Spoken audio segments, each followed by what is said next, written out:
Hi everyone, I'm Sarah Louden from Total Health Conferencing, and I'd like to welcome you to part 2 of a virtual town hall, Colorectal Cancer in the Time of COVID-19. A few weeks back, we launched this virtual series with a focus on colorectal cancer, but in the early stage, and we had about 2,000 viewers the first week alone.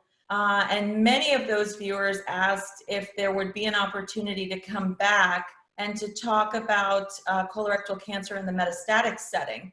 So we decided that we would reassemble the patient advocacy groups that we worked with on the first one and invite 3 new medical experts to join us, as well as an industry partner who focuses not just on cancer patients in the metastatic setting, but really on cancer patients all throughout the treatment journey.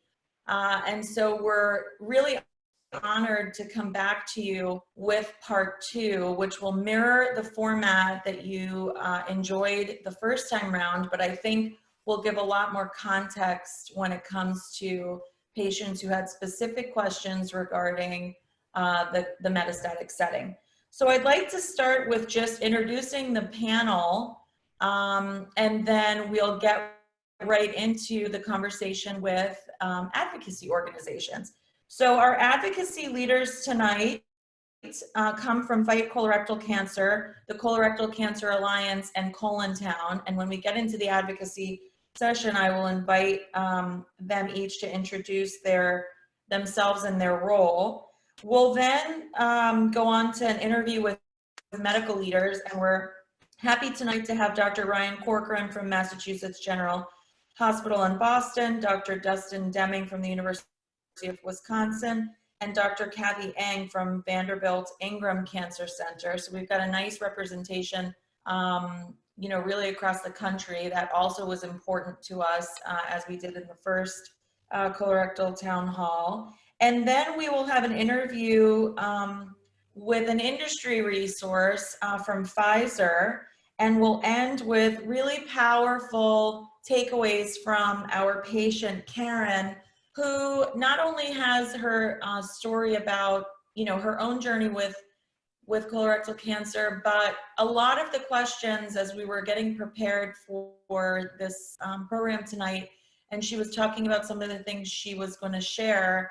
A lot of the questions, concerns, worries, celebrations even, that the rest of you are going through at this time, really the rest of us that are going through at this time, she'll be able to shed some light on the way she's managing some of these things. So I'm going to ask, and we'll finish with a Q&A from the audience. That was also a really powerful part of the first virtual town hall. This is meant to be very informal, very conversational, and ultimately for all of us to take, have major takeaways that each of us can kind of apply to where we are. So I'll ask Raina from my team to bring up the advocacy leadership from Fight Colorectal Cancer, the Colorectal Cancer Alliance, and Colontown, and I'll be back with the rest of you in just a moment.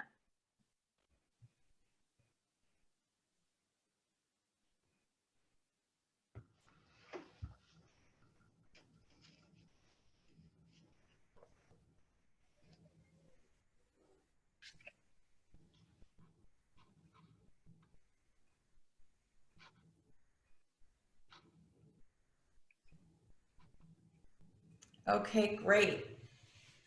Well, ladies, thank you so much for being with us this evening. The first one we did was on a Saturday afternoon, and timing just allowed us to all be together on a weekday evening. So I do want to reassure everyone that this virtual town hall will also be available to share after the broadcast.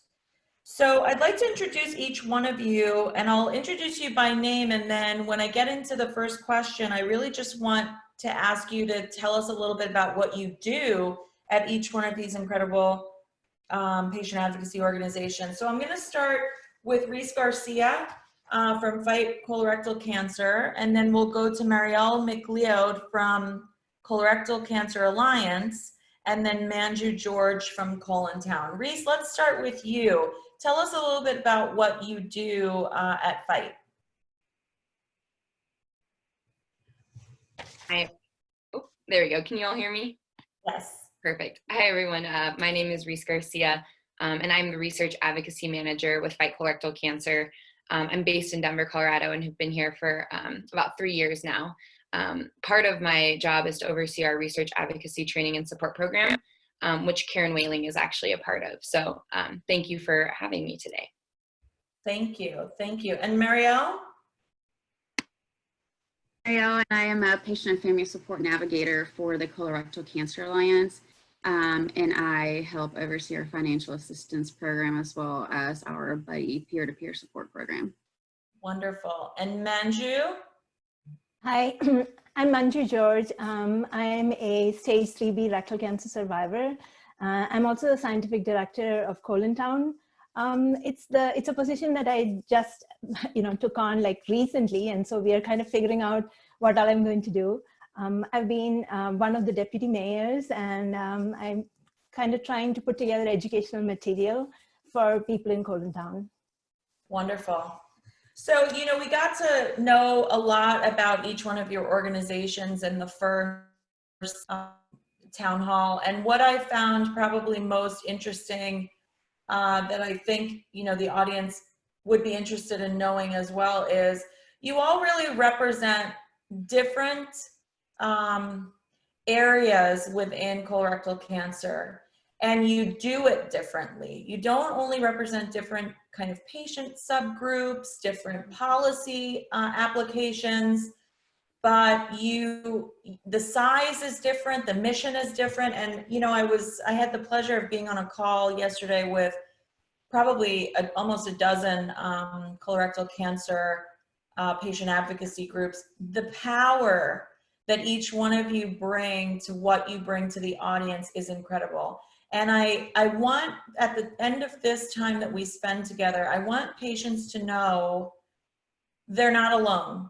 That, all of us right now are going through this pandemic. We have had 8 weeks of inconsistent messaging. We have felt, some of us are out and about, others are not. You have the essential work group. You have, vulnerable populations like cancer patients.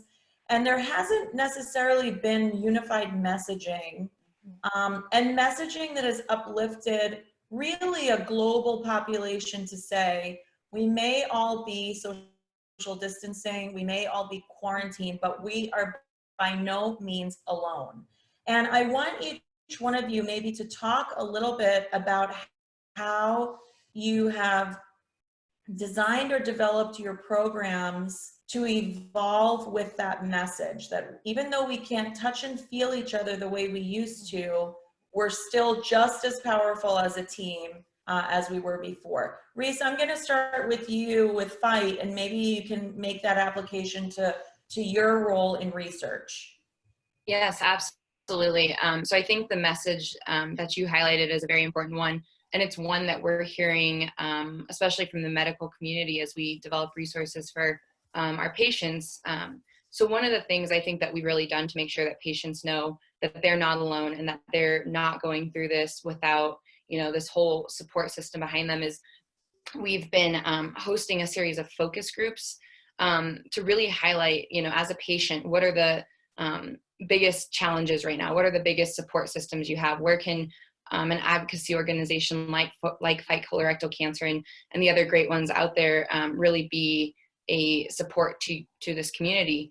And so over the last several weeks, we've hosted focus groups with patients, caregivers, and we have plans of expanding just based on what we've been hearing. And so I think this really gives us the opportunity to tap into our community and hear real time what they're saying and what they're needing. And then on the other end, it also gives us the ability to act real time and create resources and materials that will help them, not even just now, but also in the future if we do see the second wave. So I think it's been a really good way to connect with our community and to tell them they're not alone. I know that one of the things that we've been doing is interviews with medical experts from everything from disruptions in clinical trials to disruptions in screening. And at the end of each of these interviews, we ask the medical professionals, what is one piece of advice you have for patients? And almost across the board, they say that they're not alone, and that the medical community and the advocacy community are there to support our patients. So I think real-time feedback and hearing what they're having to say and acting on that has been vital to what we're doing. Yeah, and I would agree with you, having kind of seen the impact of even things like your Wellness Wednesdays. I mean, just things that you kind of say, we're going to meet you where you are, I think have been really impactful. Marielle, you know, you're in charge of patient and family, and this isn't, you know, cancer isn't an individual disease. It's not like, oh, I'm going to the doctor and I'll come back and see you later. You know, it's very much like, okay, this is my appointment. Can you be there? You know, it's going to be 2 hours, pack a blanket, bring a book, and everything's changed. So talk to me a little bit about how you incorporate patient and family, or patient and caregiver, at this time where there are so many restrictions. Absolutely, and that's a wonderful question. One of the great things about the Patient and Family Support Program is that prior to COVID, and even still now, we still help patients navigate, you know, the scary situations of their diagnosis and what to expect along the way, as well as provide the support that the caregivers are needing on their end. But from the very beginning, we were very proactive. We launched a page on our website to update all of our patients and caregivers and families, and just our community alone, on all the things that were coming about for press releases and medical reports on COVID. We launched a live COVID chat that still runs daily for our patients to be able to come to us and ask questions. One of the greatest things to kind of combat the social isolation is that our community engagement team has launched like a virtual happy hour where our patients come in and they're able to at least see each other and interact in some way, instead of just being, you know, cooped up in their house, and still make them feel somewhat normal, while also being able to provide the normal day-to-day support for our patients with our financial assistance and our other support chats that we have, and just going above and beyond to still be there as we normally were prior to COVID, but in a more resilient and profound way. Yeah, and it really speaks to the fact that, you know, this is a community, and we're going to stay a community, you know, even Absolutely. though we're engaging differently, we're still engaged. So I really do appreciate that, you know, you've taken that comprehensive look at the way you've almost translated each one of your services. Manjo, I'm going to put you a little bit on the spot because of your clinical background. And, you know, running the risk of this becoming political, I want to just say I don't want it to become political, but there have been, and I know that I myself have been angered by videos like Plandemic and things that really call out that this is, you know, not serious, that this is all a play financially, like, you know, just very, very destructive dialogue around what we're experiencing as a global community. Again, without necessarily getting political about it, how would you advise patients, knowing too that you're a patient yourself, how would you advise patients to filter through information like that and come to the other side where they have credible information? That's a very, very good question, and a tough question, actually. I think at the very basis of it, it's a matter of a viral infection, right? So, you know, I feel that any way you look at it, you know, with whatever political colored glasses you have, you can't, you have to accept that when you have a virus which is capable of infecting people and you have susceptible people, you know, infections are going to happen. So I think what people have to keep in mind and think about is basic, you know, public health steps that they can take and to keep them safe and to keep others safe. And so what we have done in Colontown is that, you know, we bring information that's reliable which is from, scientific journals. So it's not opinion, it's facts, and we try to present it to them and tell people to kind of look at it that way, try to get the politics out of it and look at how to deal with a virus and what can you do, simple steps like basic hand washing and, wearing a mask when they go outside and things like that. So what I feel is that the vast majority of people are willing and want to do those things, and they're proactive. And we have had discussions where they're like, I have to go get a CT scan, I'm like worried, what should I wear? How should I dress myself? And some people are worried whether they're being too cautious, other people are going to laugh at them because they're being too cautious. So what we've done is that we have had these town halls with, first we had one with Dr. Grothy, and then we had another one with Dr. Eng, and people were asking these questions, and it was kind of funny because she was telling us how she was doing it, and people were like, oh, this is great to hear, because when you hear that how careful she has been and wiping down all the things that she gets when she goes shopping. So I think that information like that from people, from their doctors and from trusted sources, from journals, when they hear that, then I feel that it makes them trust those sorts of information and follow them. Yes. That has been my experience. Yes, and the reason I chose to ask you that, other than the fact that you're a patient and a clinician, is Colontown is very heavily entrenched in social media. And, social media is one of those beautiful things and terrible things, because it keeps the world connected, it keeps the world informed, but there really is no filter in terms of what information is flowing. And so I appreciate that, your answer is really that you root any guidance in facts, that you don't really even engage in the propaganda, yes, that you really just keep it in facts, and that you get credible people on, like the medical community, to come in and reinforce those things. So I think that that's really strong when it comes to educating patients. Reese, I'm going to come back to you. There's a lot of fear around what's happening, and I'll ask the doctors this as well. What's happening in terms of, because of the quarantine, people aren't getting their screenings. Because of the quarantine, people even were disease in remission. Whether you're an early stage patient or a metastatic patient, how do you feel about, what's going on with this, and what are you advising patients when it comes to the probably million questions you're getting about what should we do? Yeah, absolutely. And I think treatment care disruptions has been a really big issue that our community has faced, like you mentioned, whether it is somebody who's early stage disease or late stage disease, or even somebody who's just going in for their routine colonoscopy. And I think one of the things we're really hearing from our community is this sense of anxiety in terms of that disruption. And so one of the surveys that we launched several weeks ago highlighted the different types of care disruptions patients were facing, whether that was surgery or radiation or their chemotherapy, clinical trials.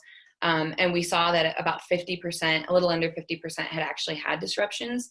And then taking that one step further, there were significant feelings of anxiety and being overwhelmed and worry.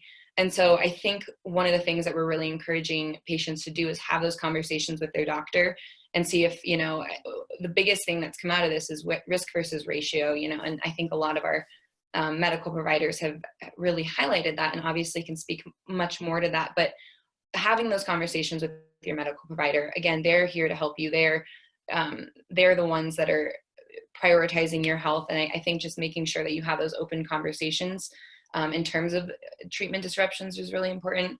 And then again, I guess similar to how you mentioned with our Wellness Wednesday, seek resources that will help ease anxiety. Speak with your family, speak with your loved ones, and continue keeping social contact, which I think will really help in terms of managing anxiety and stress during these times. Absolutely. And just for the viewing audience, all the resources that are provided by Fight, by CCA, and by Colontown, we will add to the follow-up communications and make sure that it's there and available for you to download. Marielle, you know, as we think about advocacy, there's so many things pop into your mind, especially depending on where you are, you know, whether you are going in for routine screenings, maybe you have a high-risk background, maybe you're newly diagnosed and you're still trying to navigate through, you know, what type of cancer you have and what does the journey ahead look like. Maybe you're in the metastatic state, maybe you're in survivorship. You know, advocacy has so many layers, so many dimensions, so many applications. The Colorectal Cancer Alliance really does a great job in developing resources to reach patients in all of those stages. Do you find that patients are still accessing those resources in a way that you think is meaningful? And how can the greater community help spread the news about what's available, not just from CCA, but from, you know, the greater advocacy community? No, absolutely. I think that's a wonderful question. To answer it correctly, from a survivor perspective, like myself, I am very proud of the work that we've put into to make more resources available, especially during this time for our patients throughout every step of their journey. You know, we've had various conversations, both on live and recorded messages with various doctors, especially for our metastatic patients, and questions regarding for those with, within clinical trials that we've seen a great, huge impact regarding their care with COVID. Providing, you know, emotional support resources, in addition to not just COVID and the regular resources that we have, but in various different aspects of survivorship, caregivers, family members, and all other different roles within the regular cancer community where they can actually access them. Our financial assistance has been one of the greatest resources that I believe that we have been able to up the game on, especially with so many of our patients and their caregivers being impacted with losing their job. We just upped our crisis relief fund financial assistance program, and we also just started additional assistance for Indiana patients that we've been very thankful that we were able to provide additional assistance for them as well. But advocating and, you know, providing a voice for our patients, especially during this time, and giving them not just comfort, but also resources that they can access in real time has been very impactful. And I've seen it across through all the other organizations that, you know, like Fight CRC and Colontown have done a pretty great job as well within that aspect in the arena during times. Yeah, I mean, it's really marvelous to see. Again, you know, everyone, I was saying this on the call yesterday, everyone has a logo, but we're like beyond the logo, you know, like we really just are one community looking to see how we can reach out and help each other. So I think that it's really kind of been incredible to watch how you all have collaborated on various things. Manju, you know, when you talked a little bit about that idea of maybe being embarrassed, you know, I'm gonna go out maybe for the first time. I have this silly mask. Do I really need it? You know, should I be wearing gloves? There's conflicting, do I not? Where should I be going? What if I encounter people? Should I kind of stay far away from them or wait for them to get out? You know, we are such a vulnerable population that the standard rules don't necessarily only apply. We've got to make one additional layer of safety and security. And not just us, but we have to communicate it to the people around us. I know I have a 16-year-old that read on Facebook that the mall was going to open, and he's like ready with his car keys to walk out the door. And I said to him, you know, I have a disease that I'm on medicine for, and you can't just go out there. That was a hard conversation for me to have because it made me feel guilty. I mean, the reality is I felt like I was holding up his life because of me. Talk to me a little bit about what you would say to a patient who expresses that in one of the Colontown communities. Yeah, this is, such kind of discussions have come up a lot in Colontown. So there are people, you know, who can afford to stay home and keep their family home, and, you know, many are working from home. But there are people with, you know, spouses who have to work, who are, you know, in healthcare, or, you know, doing other essential functions that they have to go and be up and about. So this is a big concern. So what I've heard from the various doctors and, you know, from Twitter and things like that is that with CRC, unless you're on very specific regimens and you have that kind of immunosuppression, you're not in that much of an additional risk of, you know, being infected. But, you know, considering all of that, it's best for people to be careful and, you know, take precautions. And then the other thing I feel is that a lot of people have gone through, you know, times when their white counts are so low and they've been careful. And so I think that has helped them, you know, at that time, they're not going to parties or mingling with a lot of people, and they've been careful. So many people feel that, you know, this is not so different from that, other than, you know, this is just going on and on forever, right? So what I felt like recently with the, you know, all the states opening up and all, there has been some documents out from infectious disease, you know, like there was this particular professor who was teaching infectious disease ecology, and he had made a document about the risks and, you know, is it okay? I mean, how much of a risk is it when you walk by, you know, you're going on a walk, you're walking your dog and somebody's passing by, you know, will you get the infection versus, you know, you're in a restaurant and having food. And, you know, by having access to that kind of information, people are able to assess the risks and see, you know, in their situation, how much of it is a real risk and how much is, you know, our anxiety acting out, you know. So in that way, they are able to make the estimation and then decide what would be best for them and for their family. I mean, personally, I have a, you know, 18-year-old, he's a senior in high school. He's pretty bummed that, you know, there's no graduation. And I mean, you can only keep them, you know, housebound for a certain time, right? After that, you know, it's either they're breaking through the doors and disappearing, or, you know, so he wants to go fishing. So I've told him that he could go fishing as long as he stays away from everybody and, you know, he's not talking to anybody. So I think that it's not that you have to stay housebound. Like in where I live in Omaha, there isn't, you know, there is no stay-at-home orders, and people are, you know, using common sense and trying to, you know, protect themselves and others. So I think it's hard to dictate rules to everybody. You know, it's like they have to make some assessment of what their risk is and what the risk of, you know, there are other people with, they are not on treatment, they've had treatment before, but they may have other, you know, more susceptible people on immunosuppressive drugs or something like that in their household. So then they have to make an estimation of, you know, what is okay for them, and then see what they can do and then follow it.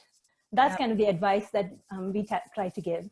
I think that that's really sage advice. And, you know, my biggest takeaway from what you said was, don't overreact. Don't take it lightly, but don't get overwhelmed with fear. And I think that that's where a lot of people are, especially again, because guidance has been so inconsistent, that you just end up saying like, well, maybe it's better if I do kind of board up because I don't know what the right thing to do is. So I really love that that was something that you said. It's like, measure the risk, be smart, be safe, think of yourself and think of other people, do the right thing, you know, like do the right thing. So I feel like that was a really good takeaway that I hope that people hear. Mm-hmm. I'm going to close this session. We've got about 8 more minutes left in this session. I'm going to close it with asking each one of you the same question. What have you experienced during this time that you hope will stay the same, and what can't you wait to get back to from an advocacy perspective? So Reese, I'll start with you. What do you hope stays the same, and what can't you wait to get back to? I think in terms of what I hope to see stay the same is I've really seen an engaged, strong community of advocates, and they've been engaged and strong all along, but I think this really elucidates that strength and that engagement to a whole new level. So I really hope to see that level continue onwards, even after COVID has you know, run its course and things return to normal. I really hope to see that we continue to have people engaged and checking in on each other, and making sure that, you know, even if it's a virtual conversation or picking up the phone that our advocates are really feeling supported and have those methods and ways to communicate and be involved. In terms of what I'm looking forward to, I think Fight CRC we're very connected to our advocates in in-person events, whether that's our annual Call in Congress event, which unfortunately this year was canceled and in person, or our hikes. So I'm really excited to see all of our advocates in person and coming together and really raising awareness and just being activated as a community. And I won't take for granted any of our in-person events or time that we get to spend with them going forward. I love that. You won't take it for granted. I don't think any of us will take physical touch, hugs. I mean, my mom came over for Mother's Day. I didn't even give her a hug and kiss. It was so difficult for me. But I was grateful that she was here. So I can completely identify when you say you won't take for granted those times. Marielle, how about you? Something that you hope we take with us, and then something that you can't wait to get back to. I hope that we take with us the continuity of being supportive and encouraging towards each other. While we do it on a normal basis, I am very humbled to see how far above and beyond, not just my organization, but all the other organizations and just our constituents, our patients and their families have gone to provide each other with just a little bit more of a faraway human touch and emotion. I have loved seeing that. I cannot wait to see our patients and their families, not just to hug them and to just like make sure that, you know, they're all right and all that, but I miss not being able to go to our undie runs. Like as a navigator, we get to go and see the patients that we talk to on a daily basis and, you know, encourage and support newly diagnosed patients that come with their families for the first time, but to be able to interact in all of our undies and our Blue Hope bashes and everything and our national, like our conference. Like I love our patients and their families. And that's one thing that I look forward to. I will steal every opportunity that I can in the coming months when this is over. But that is one thing that I truly, truly love and enjoy, and the banter that we have with, you know, like our Never Too Young board and our young allies and all of that. I'm very blessed to be amongst a community of people that are just very incredible. Wonderful, wonderful. The common theme so far is connection. Yeah. Manju, how about you? What do you hope? You know, you're one of the most active social media people. I follow you. I don't just follow you, I read everything that you post. So, you know, I part of things, social media part of things stay consistent, because I do think that it's really incredible how everyone stays engaged. But what do you hope we keep, and then what can't you wait to get back to? Yeah, we are, you know, really a virtual group, right? A virtual town. So the physical distancing part hasn't affected us so much because, yes, we do have some in-person events, but mostly all our interactions are online. So, I mean, we started having all these Zoom meetings, you know, that was so interesting because it was just a way of connecting with all the different members. And, you know, and I have a weekly Zoom meeting with the CRC 101 group that I host. And it's very nice to meet people like that, you know. And then we have members who live in other countries. So to talk with, you know, Colontown is in France and, you know, Australia, and, you know, hearing their accents and seeing what is around, you know, and them showing what is going on. I mean, that has been really, really a fun thing. And I hope that continues. And I want to turn this a little bit and say that, you know, the other thing that we've been saying is that, like, hopefully the docs might have something more to add to it, but what we've noticed is that, like, we're telling patients to be more, you know, proactive about when they go for treatments, to see, to ask about those changes that can be made, so that, you know, that reduces their number of visits that they have to have. Like, you know, whether it gets getting the pill form of chemo so that it's every 3 weeks, so you don't have to go back, you know, and things like that, or to ask about the 5FU bolus, things like that. And now those changes that, you know, there are guidelines, the practice changes that is happening, I'm hoping that those things stay. And what I want, you know, there's a lot of discussion in our groups, is we want the clinical trials to be up and running, and everybody's really worried and concerned about the stoppage of research. And I want that to get back up and running. So that's what I want. Yes.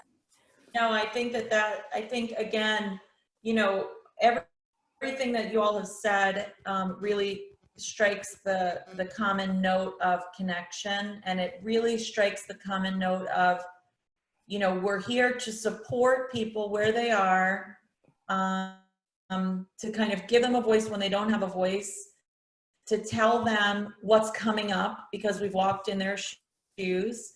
And, you know, when you look at things, even to hear Monday, you know, clinical trials are something that she's looking forward to kind of getting back into the depths with. It's like, you know, that's a population wish, you know, that's something futuristic, because it's what we do today that matters for tomorrow's generation of patients.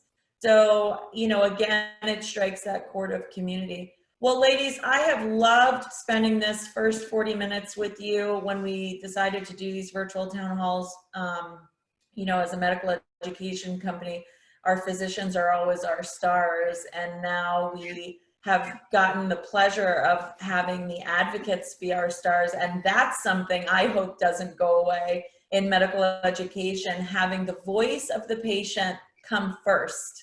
I think that that's something that's been extremely powerful for us and for our viewing audience. So I'm going to ask my team to take you all off the screen, bring the doctors up, but don't go anywhere, because we're going to round out with question and answers at the end.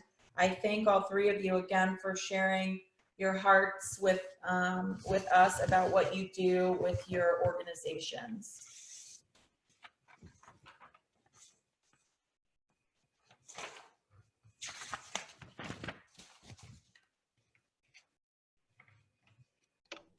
Okay, perfect. Well, thank you all three for being here. Cathy, I saw you transported yourself from San Francisco, it looked like, to join us.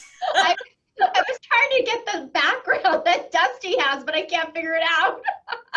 You know what's so funny about that background? You know, it's like on everyone's Zoom. So we were doing a breast town hall, and Hope Rugo from UCSF was up, and I said to her, like, Hope, you have the San Francisco background. She said, well, I would hope so. I'm sitting in San Francisco.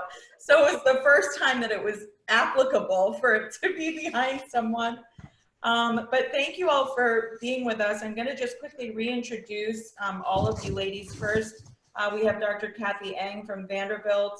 We have Dr. Ryan Corcoran from Massachusetts General, and Dr. Dustin Deming from University of Wisconsin. I hope you all were able to hear a little bit from the advocates. I mean, what a powerful group of people when it comes to being a voice for this, you know, global population that in a large part seems a little bit invisible because of all of the changes due to COVID. So I'm going to just ask each one of you to introduce yourselves and just tell us a little bit about what you do at each of your organizations. And then we'll kind of dive deep into some of the questions. Cathy, we'll start with you. Sure. My name is Dr. Cathy Eng. I'm a professor here at Vanderbilt-Ingram Cancer Center, and I'm the co-director of the GI research program. So I conduct clinical research. Wonderful. Ryan, can you introduce yourself and where you're from? Sure, absolutely. So great to be here today. So I'm a GI medical oncologist as well.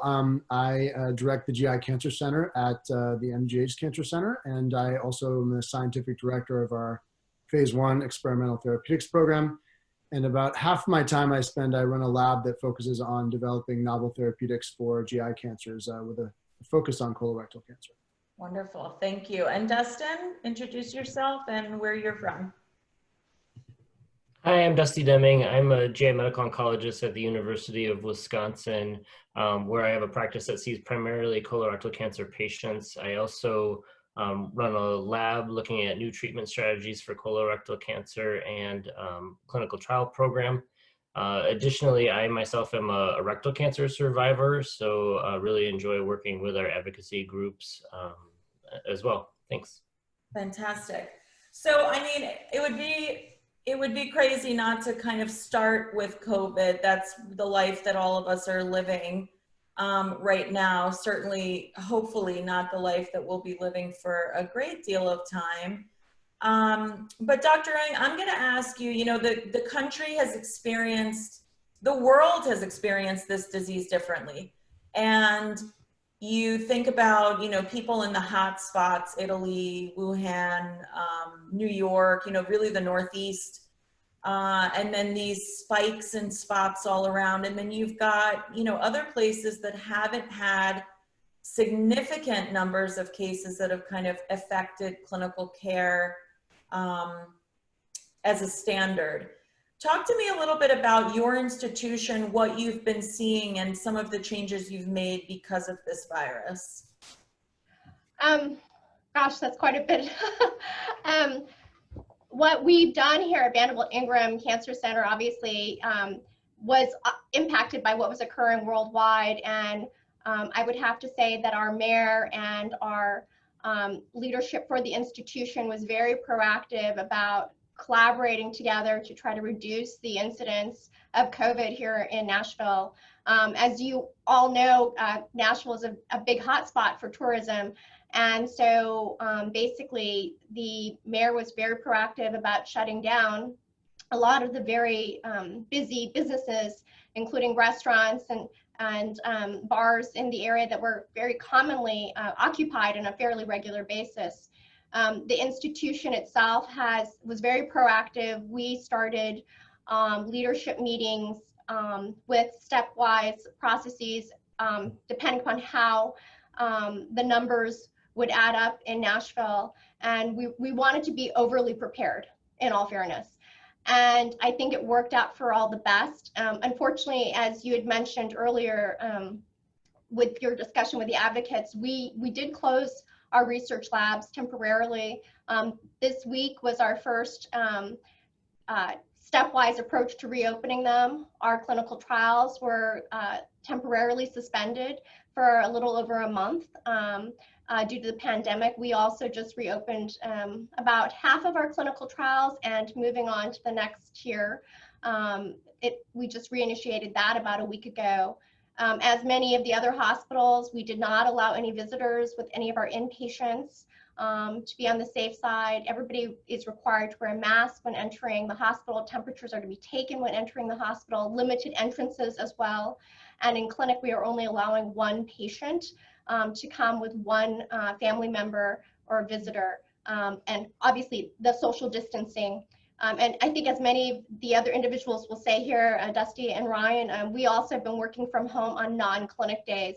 So once again, being very proactive about trying to stay healthy, not only for us, but also for our patients to prevent the risk of, obviously, our patients getting COVID.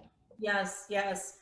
Dr. Corcoran, we had Dr. Parikh on the first town hall, and you know, going exactly with what Dr. Eng said, protecting the workforce, you know, protecting the doctors who are the ones caring for the patients. And she shared her story of being COVID positive for a time.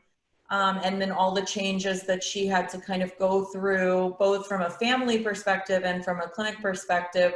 And then she talked a little bit about the disease itself and her experience.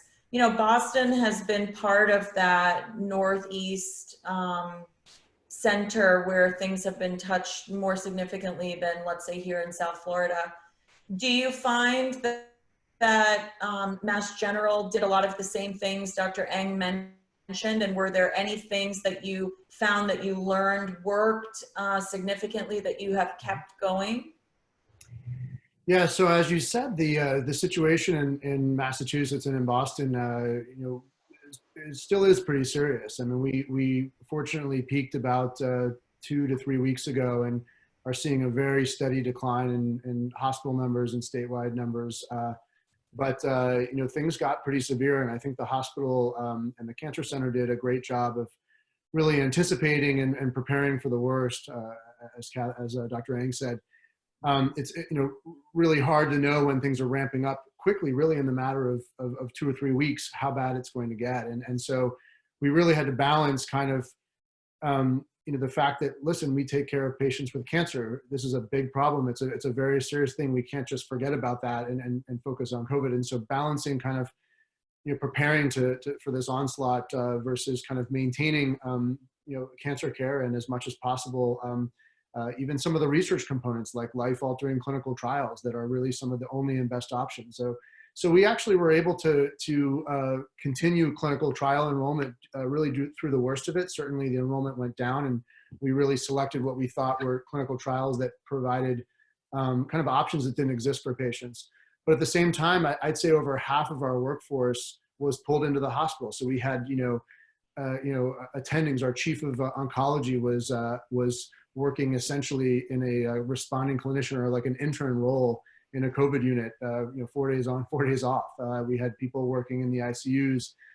So it was, we're maybe a week or two from pulling everybody back in. So it's been a real challenge. And I think I'm really proud of what the Cancer Center and what our colleagues have done to as much as possible, not interrupt, kind of this important service that we offer to cancer patients, and kind of keeping our eye on the fact that, globally this year, cancer will kill 10 million people worldwide. It's a major issue that we can't just put on hold. And so it's been tremendously challenging and hard for me as a researcher, having to close my lab for 2 or 3 months and kind of knowing all the things that we were on the verge of doing. It's been hard to sit idle, but we've had to make these sacrifices to make sure that we could kind of deal with both issues at the same time. Yeah. No, thank you for that. And Dr. Deming, what's been the experience in Wisconsin? What were you preparing for? What have you seen? And, what's the state of the state? So I think, as has already been said, all of us were preparing for the worst and trying to make sure that we, as fast as possible, were updating processes that allowed us to care for patients with COVID, but also care for our patients with cancer. And fortunately, because of all of the measures that we've undertaken with our stay-at-home order here and the really remarkable changes that our cancer center made to be able to socially distance all of our patients, our COVID rates have been extremely low here at our cancer center. And so we are now also in that phases of opening back our business, not business as usual, but definitely opening that up more. I think one of the things that I'm really excited about is the rate at which processes have been changing, as far as being able to do electronic consents, being able to do telephone visits and video visits with patients. All of the resources that typically would take in-person visits, a lot of those resources have been able to be mobilized in a way that allows us to do it while still doing social distancing and not necessarily being face-to-face. And a lot of that has really helped our patients be able to get through this. Mm-hmm, mm-hmm. Dr. Eng, again, the same way that the country kind of experienced the virus differently, the country is responding to reopening differently. I mean, I'm in Florida, our governor, it started what seemed to be, we're going to open slowly. 2/3 of the state with the lowest risk population, which is the northern 2/3, would open first. And then South Florida, which is where I am, would open more slowly because we've got a lot of elderly population here. And then vulnerable populations with, poorer people down in the South. And probably within a matter of days, there was a new release from the governor saying, okay, everything can open. And Floridians, I don't know if it's unique to here, but Floridians hear that we could open and there is no such thing as on a limited basis. Everyone's just back out and about. As a clinician, especially a clinician that's, treating such vulnerable populations, does anything about this worry you, the way the country is reopening in different ways? I would say that I'm sure it concerns all of us, not only the physicians, but also the patients and their caregivers as well. There's a lot of heterogeneity in regards to the information. It varies per state, as you mentioned earlier. We are very fortunate here. We are also opening things in a stepwise approach, but once again, we can't always presume we're all going to stay in this contained environment.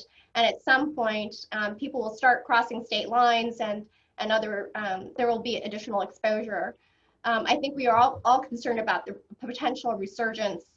Once again, I would simply tell our patients, and that's what I've been doing so far, is just to be thoughtful, speak to your family members, because unfortunately somebody may be exposed to COVID and not know it, and then bring it home to the patient and put them at risk. I think that, you know, many of us are just trying to educate our patients better about just doing things that they were already, a lot of patients were already doing, just being more thoughtful, hand washing, in this case though, always wearing a mask, and then obviously wearing gloves when out in public, if it's the appropriate setting. But I don't think it's wrong to be overly cautious by any means. Yeah. And Dr. Corcoran, along that same vein, you know, as things open back up differently in different places, you may have cancer patients that are on active treatment, or, you know, like one of the advocates mentioned, maybe, that are on, you know, different types of drugs for other things that they have. They may be faced with situations where their husband, wife, partner, caregiver are being called back to work. So in situations like that, if a patient came to you and said, you know, doc, I'm scared because we've been doing all the quarantining, we're staying home, we've been very careful, but my husband is being asked to come back into the office. What's your guidance to that patient? Yeah, and I think this is a difficult challenge that we're starting to have to deal with. And I think that you know, there are certainly costs and risks to keeping everything closed, and also costs and risks to opening things up. And so, you know, I think that really a lot depends on specific situations. And I think it is important to kind of talk through things on an individual basis. You know, you know, different patients have different situations at home. You know, some will have, you know, a house where they can literally go to a different side of the house and be totally separate. Other people don't have that option and are in an apartment and there's nowhere to go. And so it is something that just needs to be kind of talked through. There's you know, I think as we go back out into the world and people are going back into work, I think it's you know, good that in general there seem to be recommendations, I think, that for masks to be worn in public and in the workplace. I do think that's something that seems to have worked well in a lot of countries. I think particularly in Asia, where a lot of these issues started, where we maybe expected to see much more severe outbreaks. That, you know, it seems like that certainly may help ameliorate the spread. I do think the messaging on that has been a little uneven in the country, but I do think that that's an important you know, potentially important step in keeping people safe, depending on the type of work that they do. And Dr. Deming, you know, this is a question with a little bit of a spin on it. Regardless of whether or not you're a cancer patient or a patient with cancer, people are going through a lot of psychological changes. The idea that you can't be with people the same way you once were, especially when you're facing something that's new or that's scary. You know, there's this secondary effect of people that may be facing depression, maybe feeling isolated. Do you find that in your clinic visits or on your telemental visits that you're encouraging patients to kind of share with you a more holistic approach of how they're describing their feelings, as well as, you know, kind of their clinical feelings? So I would say that's actually a really big part of the visits now. Actually, the first part of anytime I'm visiting with a patient, whether it be in person or telemedicine or other ways, is just to check in how they're doing, and not so much talking about cancer, but just how are they dealing with just being in the world right now. And we tend to focus on, well, what are the things that are bothering you most, and what are the things that you can control. So I tend to talk to my patients about, let's take this a couple weeks at a time, not worry about what's going to happen this fall. Let's think about what's going on right now. And, you know, what are the things that you're having trouble with? If it's a loved one who has to be outside of the home, well, what are the measures that you can do at home to help mitigate the risk? And whether that be, you know, how do we take care of the clothes when someone comes home? You know, making sure that, you know, people are washing their hands when they walk in the door. You know, all those kinds of things that are relatively simple, but they help people prepare. And then also thinking about, well, if, you know, the person's gone to work and they're doing well and they're not exposed to anyone who's known to have COVID, you know, that's great. I think the risk is probably pretty low that there'll be transmission. But then also thinking about what would the situation be like if they were exposed, or if they develop symptoms, and helping develop plans. So that way, I think a big part of the worry is that patients don't know what to expect and don't necessarily have a plan moving forward if different scenarios happen. So as much as possible, trying to talk with patients about you know, what's going on in the current moment, and helping make plans depending on what scenarios would happen to develop in their life. Yeah, I think that that's fantastic. I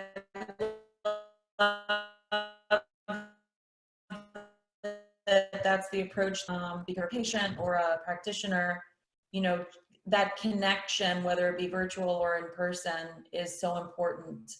Dr. Eng, I'm gonna pivot a little bit and ask about clinical practice. So, you know, there's been so many changes. This thing kind of came upon us so rapidly, and everyone scrambled to get prepared and figure out how we were going to do the same things that we were doing the day before when the world felt normal. Do you find, you know, you have a newly diagnosed metastatic patient come in to the office. I'm assuming, would that patient come in to see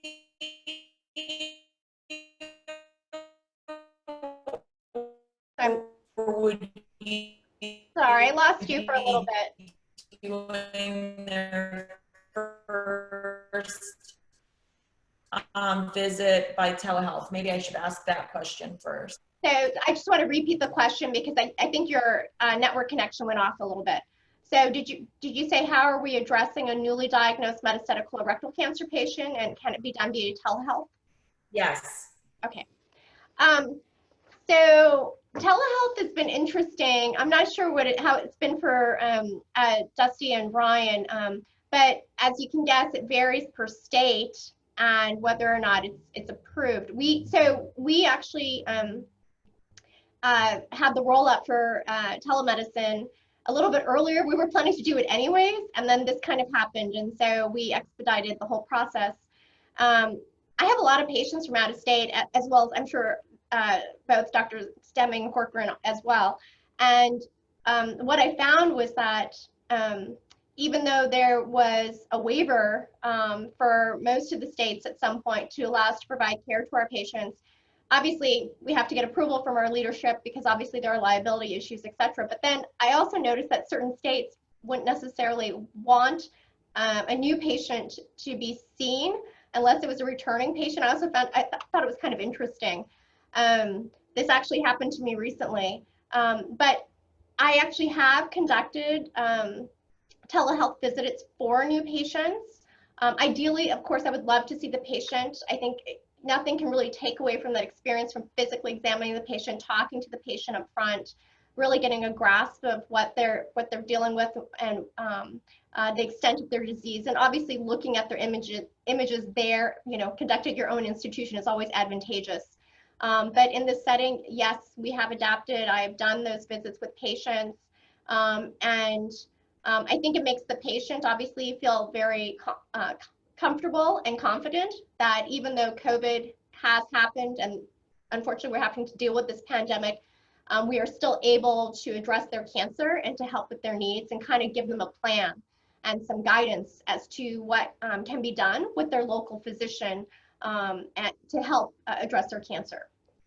And Dr. Corcoran, since you're able to do visits like this, one of the questions, or a few of the questions that we got when we were preparing for this town hall were around, are the same things done? So are you ordering the same imaging? Are you sending out the same pathology? Are the same things being done, or are you abbreviating the visits in any way that may or may not have an impact on a clinical outcome? Yeah, I mean, it's a fantastic question. I have to say, I've just been impressed in general at the oncology community, how quickly everyone seems to have adapted to this and kind of how innovative and resourceful both doctors and patients have been to not have that happen, to not kind of cut corners or kind of shortchange. So I do think the one big thing that does get missed with a virtual visit is a physical exam. And there are times when that is incredibly valuable. And there's times when maybe it's not as critical. And so that is kind of one of the scenarios where we do make decisions on who might really still need to come in and maybe who can we do a new patient visit virtually. But I do think that what we have tried to do is to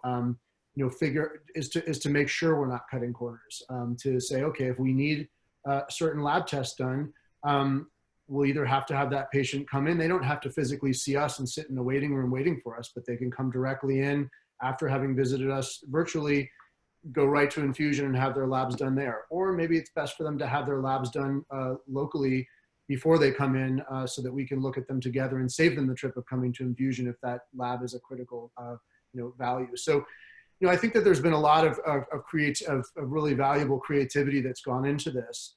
And I do think, though, that the other thing that's happened is this has been, I think, has kind of taken some of us out of our comfort zone, and we're just used to sitting across from a patient and having that personal connection.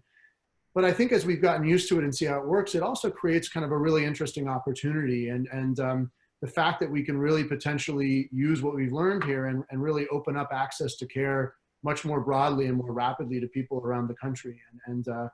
I just did a new patient visit and consented a patient for a clinical trial who lived halfway across the country without kind of having to come in just to talk about it.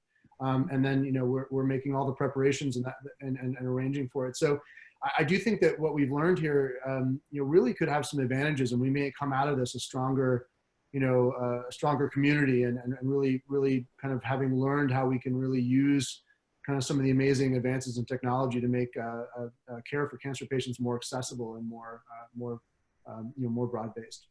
You almost start to wonder, like, would that have impact on, disparities, like people who don't have consistent rides to clinic, people who, may be working 2 jobs and they don't have the time to come during clinic hours. You almost it opens the door to saying, well, what would prevent us from doing an 8 o'clock clinic visit, that we do online, we do through the phone.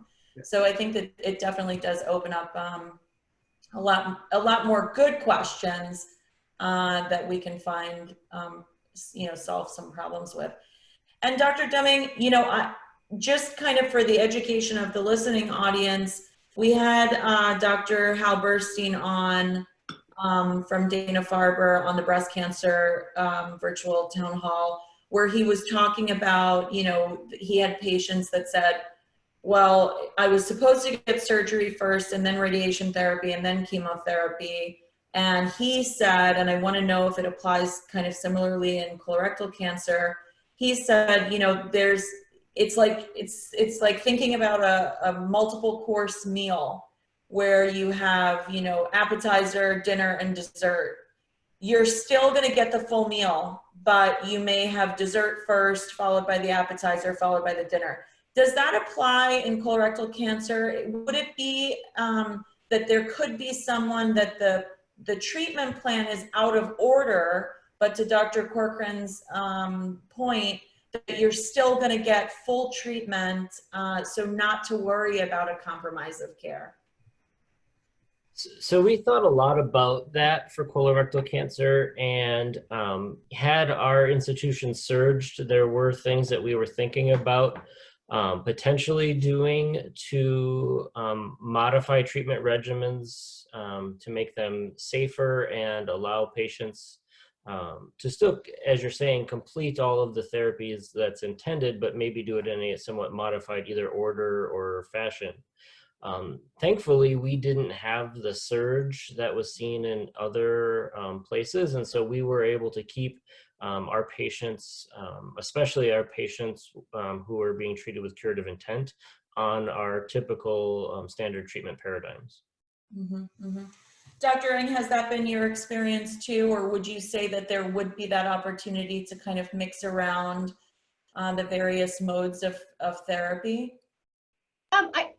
You know, as Ryan said, there are advantages to what's happened. I think we're looking at things with a much more novel approach.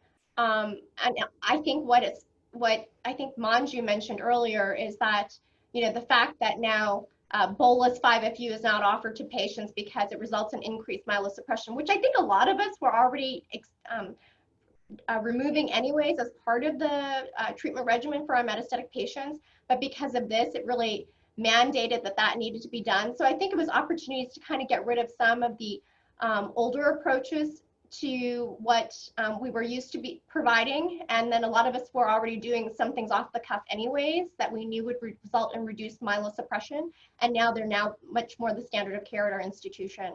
So we actually did go through our protocols and looked at the various schedules and obviously tried to see if there was anything else that we needed to potentially revise for our patients to keep them safe. And I think we're moving forward in that fashion and probably going to keep those new processes in place.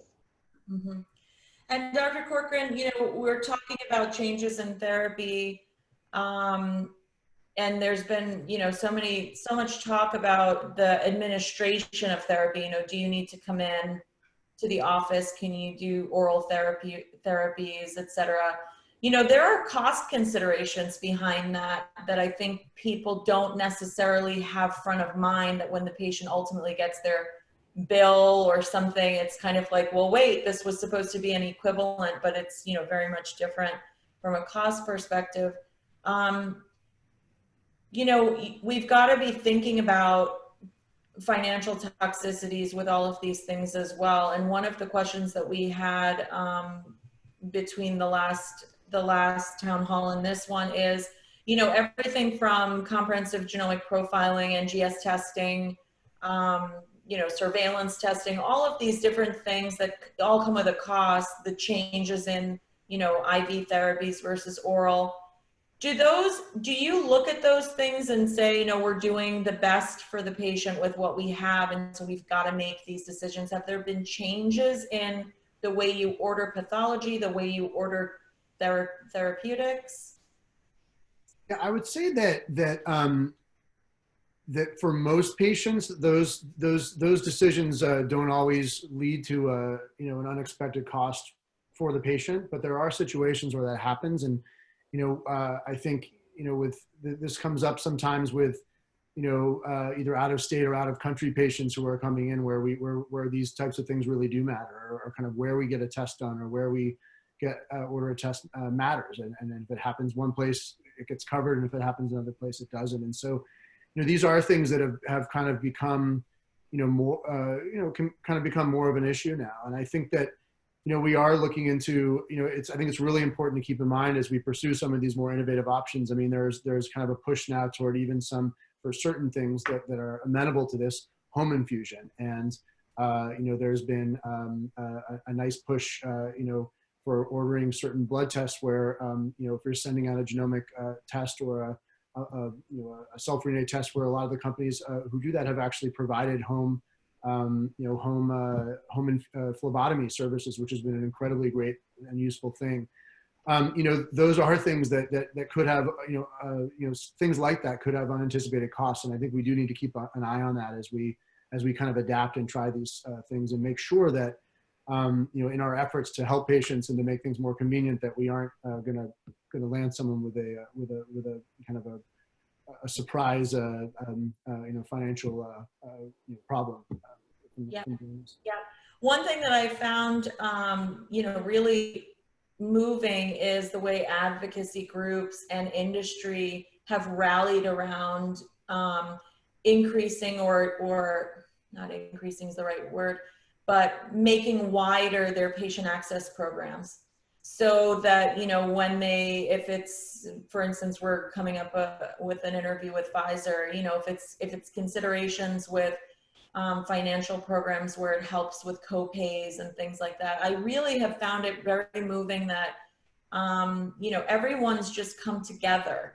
And so you have these advocacy organizations that typically didn't have major financial programs, but now do, because so many of their patients have either been furloughed or they're experiencing increases in, you know, unanticipated costs because of this virus. So, you know, the medical community, including advocacy groups, including industry, including, you know, everyone that kind of gets involved in the whole treatment of a patient, has really come together. Has that been, you know, the three of your experience that you can count on some of those partners to help get you through as you're making these tough decisions?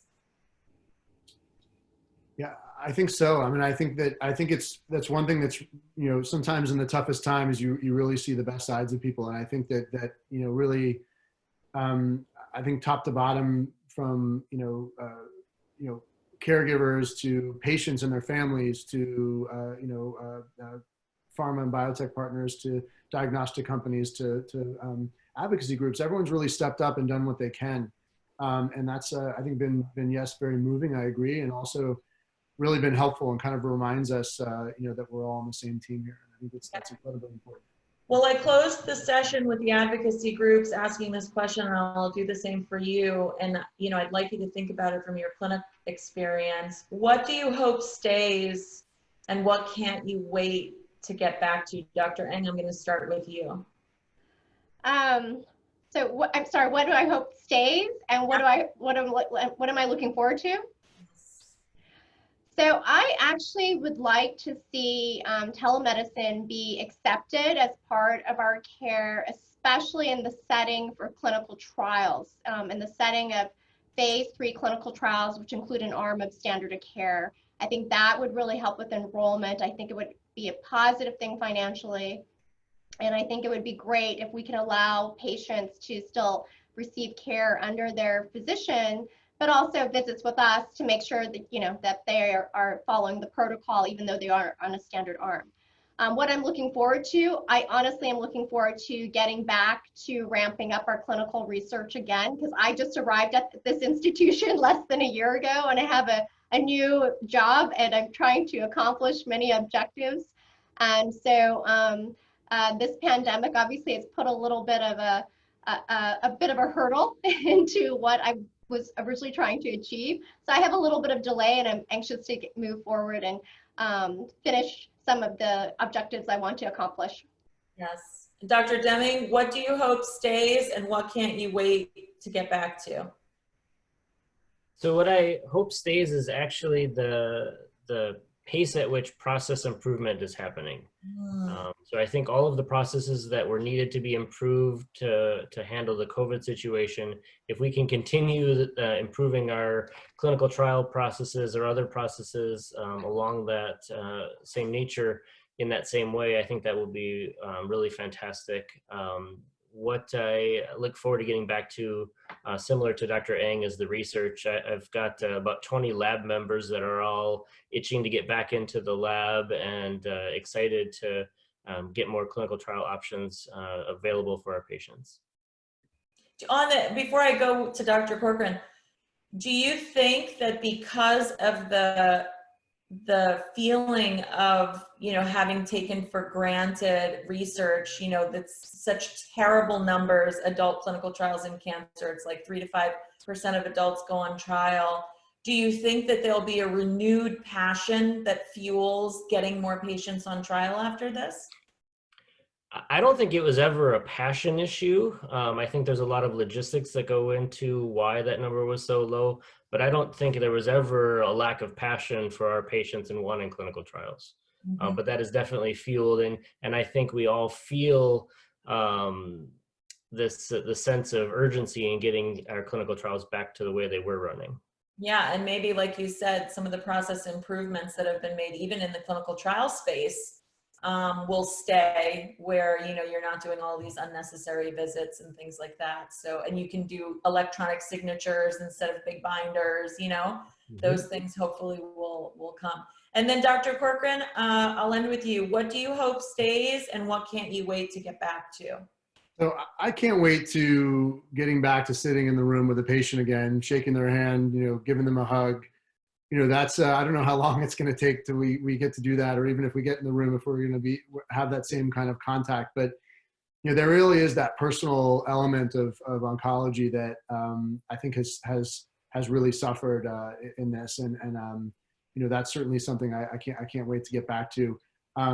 Like Dr. Deming, I can't wait to get my lab open again. I just, there's so much to be done, and it's been really hard, to kind of for the longest period ever to just kind of sit idle when I know that there's things we could be doing and learning and bringing to bear. And that bothers me, that we're kind of missing this opportunity to really advance cancer care.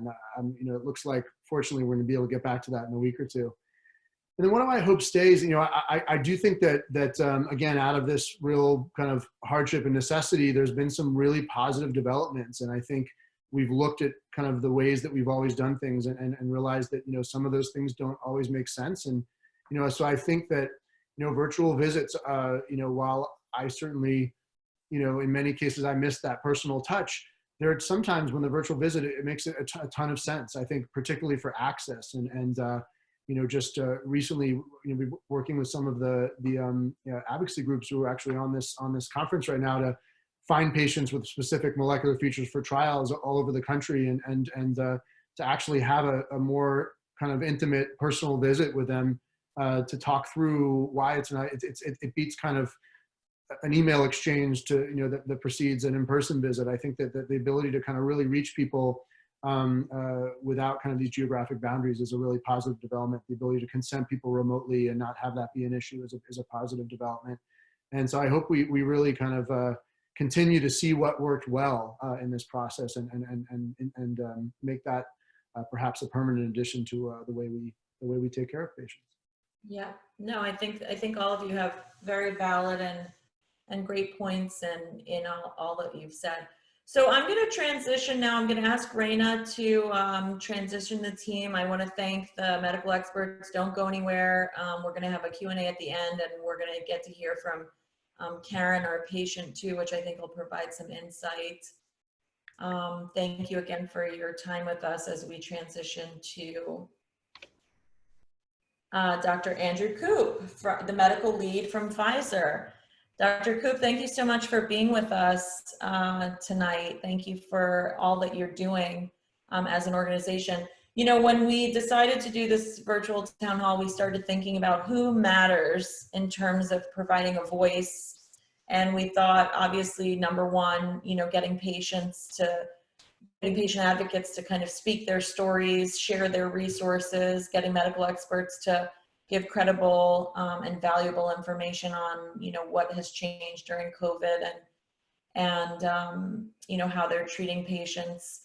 We thought that it would be, we would really miss if we didn't hear how industry has been working incredibly behind the scenes, not just in the typical drugs that we have come to know, but in things like vaccine development, in expanding financial resources for patients, really, really, really incredible ways that industry has been coming alongside the medical community. And so I just want to thank you for being here and sharing some of what Pfizer's been doing. So if you would just take a minute to introduce yourself and let us know what your role is in Pfizer so that we understand where you're coming from. Thank you, Sarah. And again, I want to thank everyone else for their inspiration and their commitment and dedication. As you mentioned, my name is Andrew Koop. I lead the North American Medical Affairs team in Pfizer Oncology. So that's my role in leading that organization. I talked a little bit last town hall with your colleague who shared you know, a lot of the corporate mission and goals from Pfizer. So, you know, I hope that tonight you can share with us a little bit on what your view of COVID-19 is and how you think it's impacted industry, maybe specifically Pfizer, so that as we get into some of the solutions, we know, you know, where you're coming from in the thought process from a corporation. Well, thank you. And again, you know, what we're talking about is a global pandemic. You know, the consequences, the impact. You've heard many of the stories today, the resilience, but also the sense of urgency. What struck me was obviously when we heard from Dr. Corcoran too about how we have to think differently, how we have to collaborate and to get that sense of urgency. The other thing that I think really resonates obviously at Pfizer is our responsibility to healthcare professionals, patients, but you're hearing stories again, a lot of that anxiety about, can I still get my medicine? How is my care going to be delivered? All of those things, there's this pervasive sort of anxiety. And in the sort of times that we're living with COVID-19, we also have to be thinking that cancer doesn't go away, cancer doesn't take a break. And therefore we need to be thinking obviously as part of the community about what are the things we need to be doing, working on both within oncology, but also, as you mentioned earlier, about what do we do regarding some of our knowledge and expertise that we might have in different therapeutic areas such as vaccines, and how do we work on those collectively. So I think for us, it really, again, speaks to the fact that we have to be open to collaborate, listening to ideas, and moving really with a sense of urgency and having those conversations with people out there, with other industry partners and collaborations with this continued sense of urgency. Do you find that, especially leading the medical team, do you find that you have more, you know, you keep using the word urgent, more urgent conversations with physicians who are trying to find, you know, fast-paced solutions for patients in different clinical settings? So there's a couple of things, and I think as we talk about, you know, the themes that we're moving on, one of the areas, and you've heard again today a couple of times, is this urgency about clinical trials. Again, the urgency to continue to find new solutions, to put trials in place. Now, I think you obviously know the last time we spoke, we actually had a temporary pause in the clinical trials, again, looking at patient safety and the ability of sites. But as of April the 27th, we've actually opened up the clinical trials program again. Again, because it's important in oncology that we continue to find new options. Now that opening, again, is really related to sites that have the capability and can operationally be open. Sites where we can monitor the safety of those patients, and also where obviously the regulations allow us to do that. But again, I think that speaks to how we're obviously looking at this and acting quickly in what we do. So that's really just one example of the urgency. I'll give you another example again about where I think we've obviously moving really fast. At Pfizer, we've as an organization, one of the things that was done was, let's really concentrate, where do we think we have the ability to make the biggest impact, and what do we want to do? And part of that is really focusing, we said, and I think we talked about it earlier, this idea about a 5-point plan.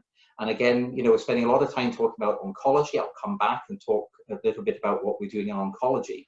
But we've also recognized as things that, as a large global organization, we have expertise or capacity that we feel we should really be focusing in on. One of those is sharing tools and insights and making sure that we can put that information on an open platform that people have access to get it. We also have a broad range of people, whether it be epidemiologists, virologists, clinicians, people doing research. So again, how do we marshal all of those people and expertise, that manpower, to really focus in this area in particular? We've, as you know, we've got global drug expertise, drug development expertise. And within that plan, another thing that we've committed to is how do we partner, for example, maybe with those smaller biotech companies, that we can actually really help partner with them and bring those examples forwards. We've also said, again, we're a manufacturing company, but where we've got capacity and capability, we're certainly looking at that opportunity to actually share those services for those potential promising either vaccines or molecules to help treat. So again, in this idea of getting new options to patients as quick as possible. And then I think also one of the things, and again, this idea about collaboration, is not only with Pfizer, but other organizations, how do we partner? How do we work with both the NIH, for example, the CDC, other pharmaceutical companies, and collectively, in order that we can respond fast? What are the learnings that we've got from this, and how do we continue that agile learning in this space? Yeah, it's funny because the same takeaway that I got from both the advocacy panel and the medical expert panel, I get that same takeaway here, not just Pfizer, but how Pfizer's interfacing with other, smaller groups, with other groups. It really still boils down to connection. It really boils down to, at a time like this, logos go out the window and we start to think about reaching hands out to each other. How do we help support, our fellow person? And I have loved to see how big organizations like Pfizer have made these commitments, and you've walked the walk. Because, it's not a time for publicity and for all those things. It's really a time for connection and collaboration. And I really commend you and your team for the way you've, outlined the plan and then put tactical and tangible resources behind it so that it's felt all the way down to the patient level. I mean, for an organization the size of Pfizer to be able to do that, it has taken flexibility, innovation, creativity, and passion. And I'd love to see, how that's kind of all fleshed out. So is there anything that you'd like the listening audience to know when it comes to, how organizations like Pfizer ultimately are looking and evolving in supporting both the practitioner and the patient? A simple takeaway. Yeah. So, I think it's always about, making sure that people have got access to information, access to resources, access to medicines. You mentioned again, obviously, the patient assistance programs. We heard about that. One of the things we've actually in the United States taken a look at that program and implemented some temporary changes or things to that program because of what we're hearing and what we're learning. And I think it speaks to, we have to be that listening partner.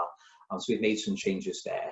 We also recognize, and we've heard it today, about the need for education. So one of the things we've obviously done is open up a grant program to help support those institutions or those independent bodies to help further the education around not only COVID-19 and cancer and other diseases, but also very importantly about quality metrics as well, about how can we continue or how can quality care continue to be given. And I think a lot of it is that transparency. It's about the partnerships. It's about making sure people have information, about listening, and again, really being focused about what matters. Mm-hmm. Mm-hmm.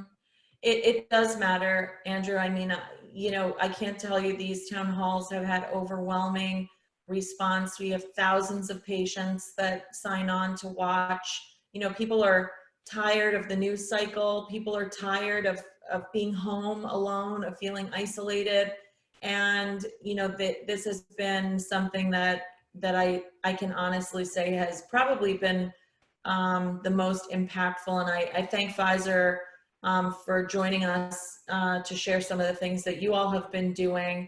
I look forward to, hearing more especially now that you have the clinical trial ramp back up, because, cancer is as much about discovery as it is about current treatments.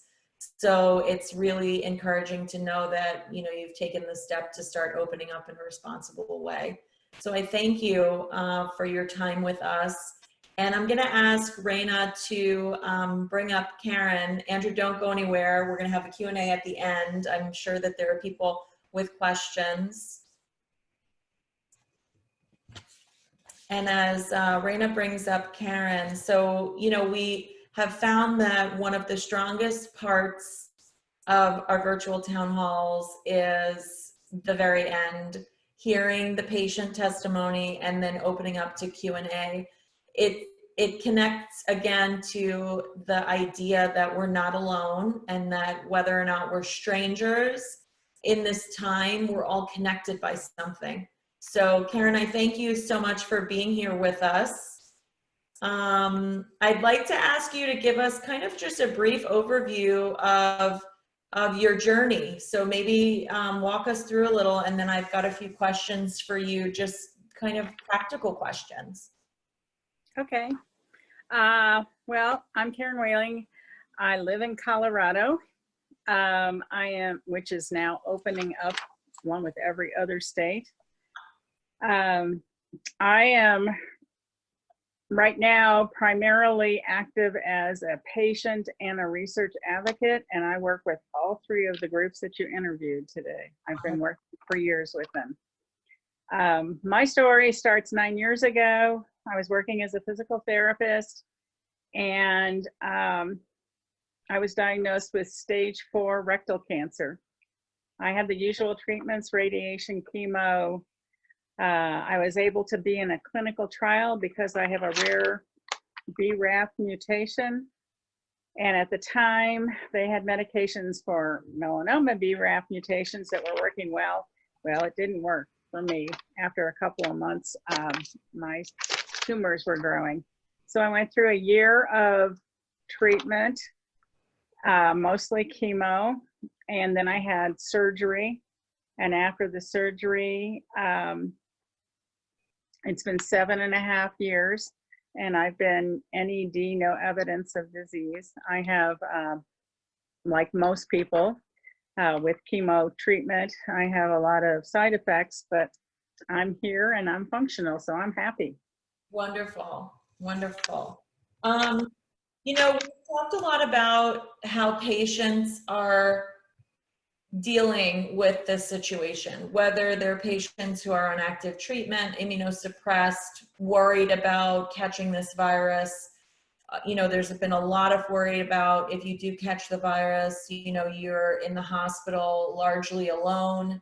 What does that look like? I mean, it's terrifying when you really get down into it. But, you know, talk to me a little bit about how your life has changed, if it has changed, and the different you've done in order to keep yourself and the people that you love safe.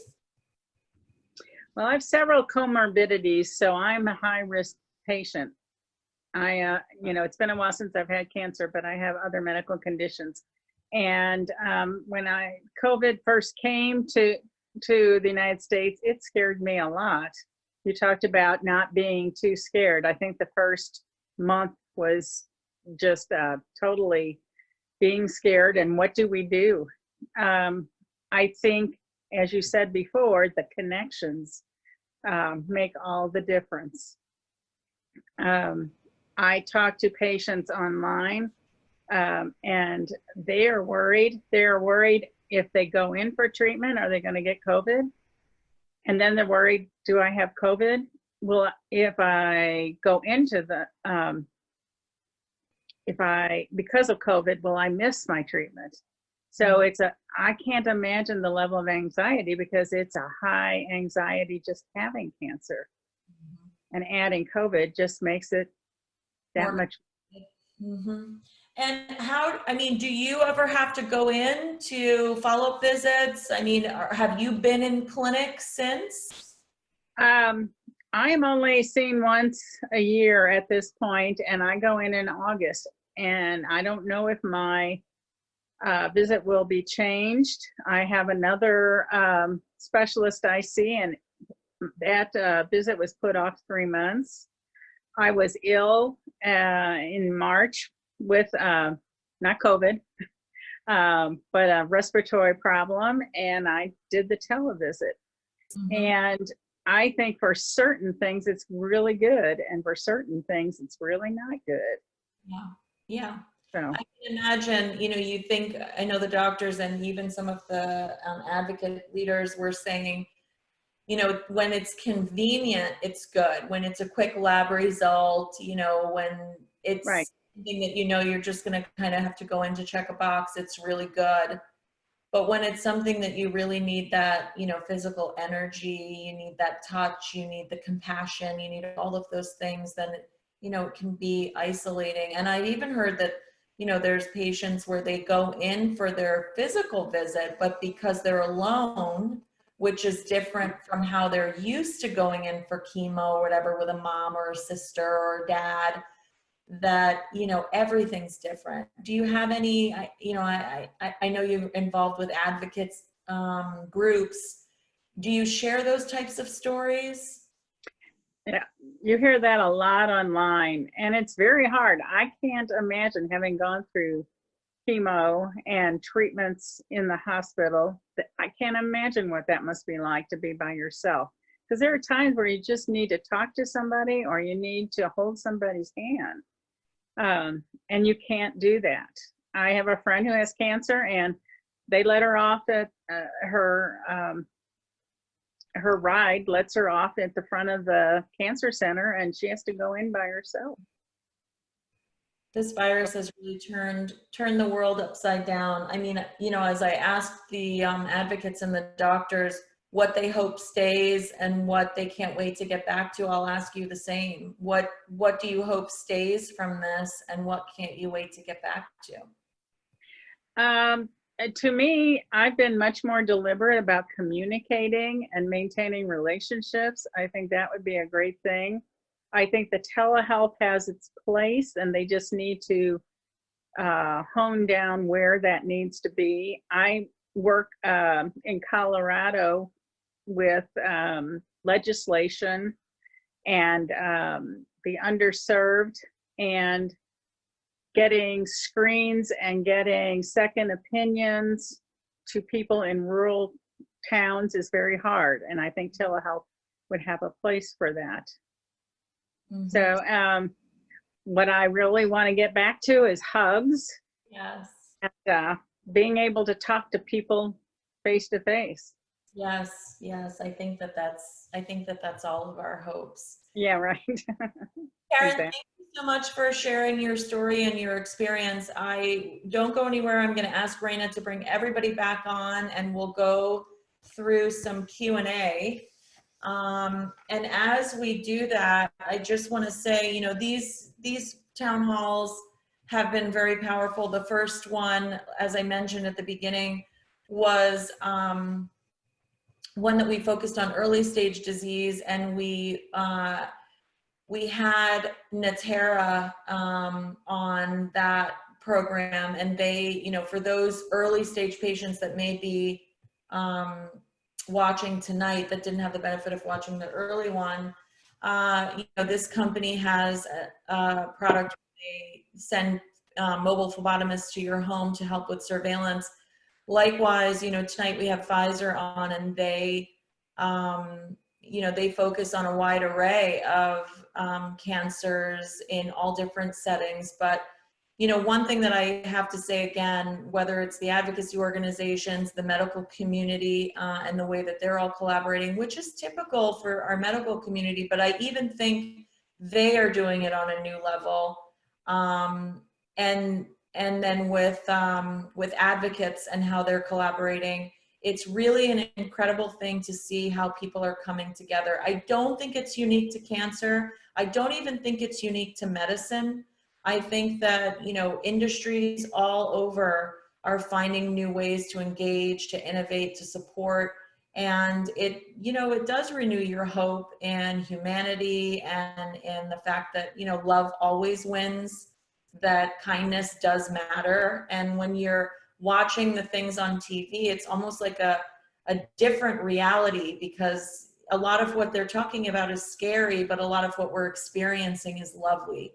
So I think those two things can coexist, but I'd like to think that we focus, especially as a cancer community, on the lovely things so that we kind of keep our strength and our spirits up. So we've got some questions from the audience that I will read. Although I think we also have a few that were on. Okay, so I have, what is the biggest lasting change COVID-19 will have on oncology care going forward? So I'm gonna ask one of the doctors to answer this. Dr. Eng, what is the biggest lasting change COVID-19 will have on oncology care going forward? Sorry, I just want to make sure I was unmuted. I would say that as mentioned earlier, I think that a lot of the innovative ideas that have come out because of COVID, I think that's going to basically change our general approach to patients. moving forward. The way we look at patients for clinical trial enrollment, the way we try to engage patients that, as you mentioned, which was, I'm so glad you brought it up because it's something that's been on my mind about the fact like doing telemedicine for people that have no transportation to get to your facility or don't have the financial capabilities to get to your facility. So I think that there are numerous innovative ideas, I think, that obviously are going to have a lasting effect on how we look at cancer research in the future and cancer treatment. I think everyone would agree. Dr. Deming, Dr. Corcoran, anything to add? I think that's right. I think that you know, while, as Karen mentioned, virtual visits are not always perfect, there is this time for physical contact and being in a room together. But I do think that that's really been the big positive surprise of this whole experience, is how effective this virtual care can be in certain scenarios, and how it can offer some real opportunities that weren't there before. And so I do think virtual visits in some way, shape, or form will be here to stay in specific contexts. And I think there's a lot of positives that can be gained from that. Another one of the chat questions for those who are joining us on Facebook Live and won't get that was, how do you recommend people stay connected when we so disconnected? I'm going to ask Marielle to help answer this. How do you recommend people stay connected when we feel so disconnected? Reach out to organizations like ours and Fight CRC in Colontown. The amount of support that you will find is immeasurable. I'm still daily in awe, you know, being one of the admins on Blue Hope Nation, just on how generous our patients and caregivers have been with providing encouraging words and motivation, especially when we see so many patients. You know, it's like, oh, I was in clinic today by myself, or I went into treatment, or the caregivers just like, I can't provide support to my daughter that's going in for chemo today. Just the sense of overall calmness that you will be able to find, and encouragement, like I already said, within these different communities, you know, are in this time so valuable. Especially, you know, when you're alone and lonely and all of the above, and you don't know where to turn and you can't call your doctor or anything like that, being in a community with like-minded peers, I think it's very helpful until we're able to see each other in person. And Marielle, you know, I love that you keep using the words alone and lonely as two different words, because I think that a lot of us who are surrounded, you know, you may be in a house full of people, your husband, I love that people are calling their kids their coworkers because they've got desks in their rooms, or everyone's sitting around a dining room table. So, you know, you have these little coworkers at your feet. I know particularly, although there are many men on this virtual town hall, I know particularly for women, it's very overwhelming and very isolating that you're trying to process something emotionally, but the people around you are so dependent on you. Yeah. Dependent on you emotionally. You know, dads are usually the logistics of the family, and moms are, you know, very much the emotion of the family. So I love that you're saying that. You've said that 3 or 4 times, and I think that that's something that we should all take away, that there is a difference between being alone and lonely. And alone doesn't need to be that you're physically alone. It could just be correct. Yeah. And lonely is an opportunity where you can tap into these resources and know that you're not alone by any means. So thank you for saying that. You're welcome. So we have a clinical question here. Is it important for all colorectal patients to ask their doctors about gene testing? So I'm assuming this is more along the lines of, you know, pathology that gets ordered. Is it important that all colorectal patients get that, or is it something that's dependent on your clinical presentation? Dr. Deming, I'll ask you. So depending on the stage of the cancer and what we mean by gene testing, there are definitely, for the vast majority of patients, there are things that we absolutely need to know about the genetics of either the person or their cancer. So for example of this is mismatch repair deficiency. We should know for all of our cancer patients. Patients with metastatic disease, they should all talk to their doctors about testing for standard of care things such as KRAS mutations and BRAF mutations, and now HER2 amplification being an important marker as well. And is that because that helps you guide what kind of therapy they're going to get, or is it more that you're able to better inform them about their outcomes? So potentially all of that plays into this. So understanding the biology of the patient's cancer helps with prognosis. It helps with treatment decisions. It helps with understanding the risk of cancer development in other family members, or that patient being at risk for developing a second cancer. So for many reasons, those types of tests are important. And I think that's a question that all cancer patients should ask their doctor. Thank you. For the advocacy organizations, you know, in addition to us sending whatever resources we can as part of this, is there a quick website for each one of your organizations that you can just shout out so that patients looking for information can visit? Manju, I'll start with you. Yeah, colontown.org. That'll be a good place to start. And for those listening, you know, Colontown is such a unique organization. You know, they have almost an umbrella of who they are and what they provide. And then there are all of these communities, in Facebook communities, social media communities, where, you know, the founder of Colontown says, it's where you find your people. And because, you know, colorectal cancer, like many cancers, don't all present the same way. And this is an opportunity for, once you know more details about your cancer, you find your people. And those people help you along the journey. So Manju, I love the Colontown model. I love your founder, Erica. I love your mayor, Steve. I just have gotten I've fallen in love with your organization. So thank you for that. Reese, can you let us know how you would tap into Fight Colorectal Cancer resources? Yeah, absolutely. You can find us at fightcrc.org. And we're also very active on social media, Twitter, Facebook, at FightCRC. Yeah, and I mentioned this on the first town hall, you know, Fight CRC is such a fitting name. I think your executive director's birthday was yesterday. It's such a fitting name because you all you embody the fight. You know, you gather together, you march together, you advocate together, physically together, and I think it's such a powerful name, Fight Colorectal Cancer. And then Marielle, can you tell us how you would tap into Colorectal Cancer Alliance's resources? Absolutely. You can go to our website at ccalliance.org. Thank you. Thank you. So as we're rounding down on this town hall, you know, I finished the first town hall by asking everyone what their new handshake was going to look like. And I mean, we had laugh over laugh as everybody started to think about what the new handshake would be. And I was thinking, you know, what could I ask that would make everybody laugh just the same?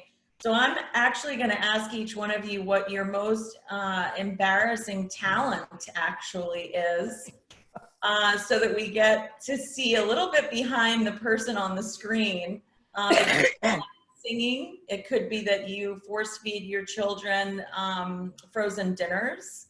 It could be anything that you wouldn't want other people to know about you, but because we're all a community of connection, you're willing to share with your neighbor. Karen, I'm going to start with you. It's hard to think of. I'm sure I have a lot of those embarrassing talents. I guess the only one that comes to mind real quickly is I feed my dog human food. Mm. I used to have a neighbor that would buy the most select steaks, and he had a dog that was like this big. Her name was Candy, and he would cut steak for her. So yeah, that's definitely an embarrassing piece. That would be my two dogs, yes. Andrew, would you share? So I've got 3 children, all under the age of 8.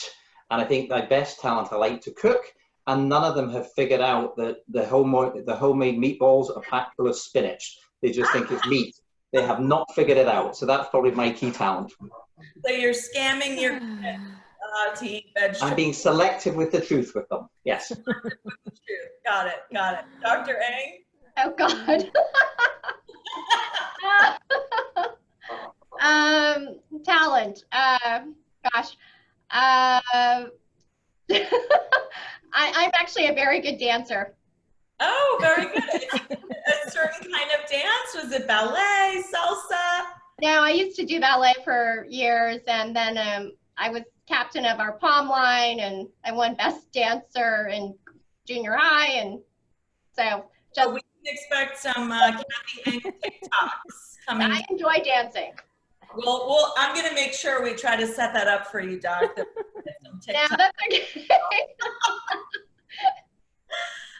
Dustin, how about you? So it may surprise you, but I'm not a dancer. Actually, what I've found the most, actually, and as being home more now, is that I've really enjoyed spending time woodworking and have fallen in love with the DIY channel. Wow, woodworking. Okay. Well, hopefully if you have a Twitter, you can post some of those wood pieces. Wow, woodworking. Okay. Manju, what about you, my dear? Oh my God. Unlike most Indian women, I suck at cooking. So my husband cooks a lot, but over, the COVID house arrest, I've been cooking more, and my children can eat what I cook. And, sometimes they ask me to cook certain things. So. Well, you can see if you can sneak in some of the spinach to the kids like Andrew does. And as my mother is Indian, so to admit on a national broadcast as an Indian woman that you are not a good cook, guys, she takes the award for tonight, because Thank you. That is not acceptable in Indian culture. Marielle, what about you? An embarrassing thing? Oh, this for sure. I think I'm the only person that can kill a succulent. Like, convincing myself. I literally was so proud of myself. I have got my first indoor plant, and it's alive and thriving. And I'm like, why is my aloe plant not growing? I had to move it, and somehow, I managed to pick it up, and all the roots, have fallen off the plant. I'm like, so now my children and my husband are like, you're the only person that I know that can kill an aloe plant. So that's my. Terrible, terrible. Reese, what about you? Well, if it makes you feel better, Marielle, I've killed my fair share of succulents as well. I can wiggle my ears, and I did teach myself that a long time ago. Well, you know that you can't get away with me not seeing. Move your hair over. Oh boy. The ear wiggle. Oops. It's hard to do with headphones. Thank you, Reese.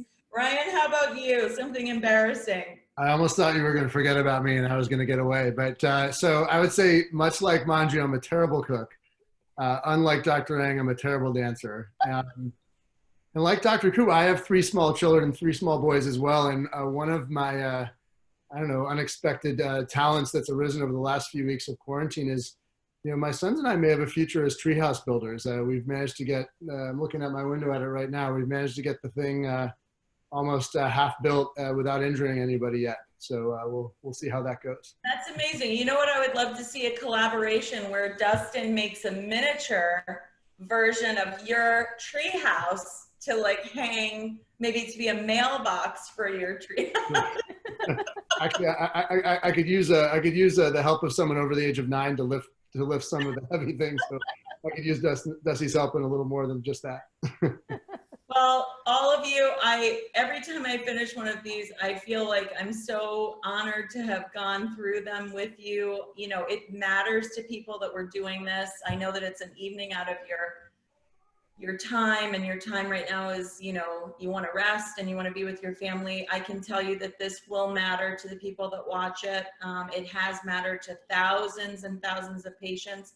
We at Total Health get dozens of emails a week on patients asking us for more information or asking us to clarify things that they've heard, or just saying thank you to be able to provide the information. So I thank you for everything that you've contributed tonight.